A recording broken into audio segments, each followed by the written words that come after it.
చైతన్య షూటింగ్కి వెళ్తూ ఉండేవాడు, వస్తూ ఉండేవాడు. అండ్ 2 years కమిట్ అయిపోయాడు ఈ సినిమాకి. షూటింగ్కి వెళ్తూ ఉండేవాడు. వచ్చినప్పుడల్లా కొంచెం ఫేస్ మారుతూ ఉండేది. ఎలా చాలా కష్టంగా ఉందంటే, నో నాన్న బాగుంది, we're doing the film, I'm getting into the character అన్నాడు. 2 years గడ్డంతో చూడలేదు, జుట్టు పెరిగిపోతుంది. దెన్ వన్ డే షూటింగ్ ఎక్కడ అంటే సముద్రంలో చేసాము. ఎలా ఉందంటే చాలా కష్టంగా ఉందన్న. ఇప్పుడు అర్థమైంది వాళ్ళు ఎంత కష్టపడుతున్నారు, ఆ ఫిషర్మెన్ జాలర్లు. అండ్ వాళ్ళ కష్టాలు ఇప్పుడు అర్థమవుతున్నాయి నాకు ఇంకా ఇన్స్పిరేషన్ లాగా వచ్చింది సినిమా మీద వాళ్ళని చూస్తుంటే.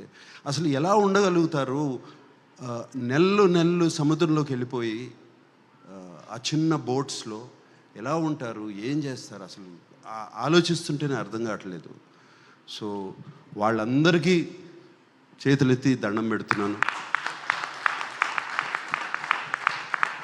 నన్ను శ్రీకాకుళం తీసుకెళ్ళమని అడిగాను, వీళ్ళు తీసుకెళ్ళట్లేదు. సో మళ్ళీ నేను వస్తాను ఇప్పుడు ఒకసారి. అండ్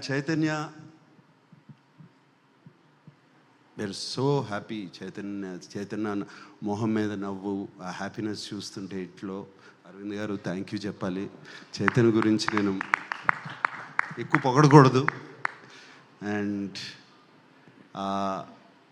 ఆ ఒక్క సీనే కాదు, అందరూ ఒక్క సీన్ అంటున్నారు. త్రూ అవుట్ ద ఫిలిం ఆ క్యారెక్టర్ మెయింటైన్ చేసి, ఆ లుక్ మెయింటైన్ చేసి, ఆ నడక మెయింటైన్ చేసి, ఎవ్రీథింగ్ ఆ బోటు మీద కానీ.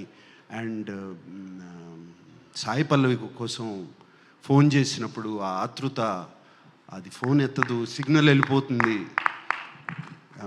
సిగ్నల్ రాదు అని. ఆ తర్వాత ఆ అమ్మాయి ఆ ఫోన్ ఎత్తకపోతే తన పడే ఆతృత. జైల్లో ఒక సీక్వెన్స్ ఉంది, ఆ అమ్మాయితో మాట్లాడకుండా నేను మాట్లాడిన అమ్మాయితో వెళ్ళి చూస్తాను అని. క్లైమాక్స్కి ఎంత బాగా సెటప్ చేశా. So all these there so many incidents where Chaitanya excelled. And చాలా చోట్ల ఎందుకంటే నాన్నగారి సినిమాలు చాలా చూశాను. నా నాన్నగారు గుర్తుకొచ్చారు చైతన్య గారు.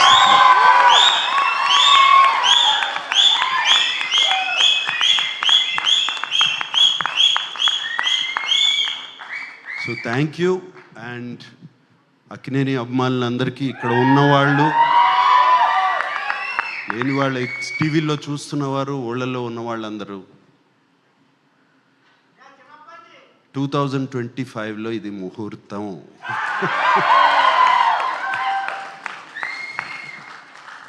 వాడితోనే అనిపిస్తాను, వస్తున్నాం, కొడుతున్నాం. Okay. Thank you very much.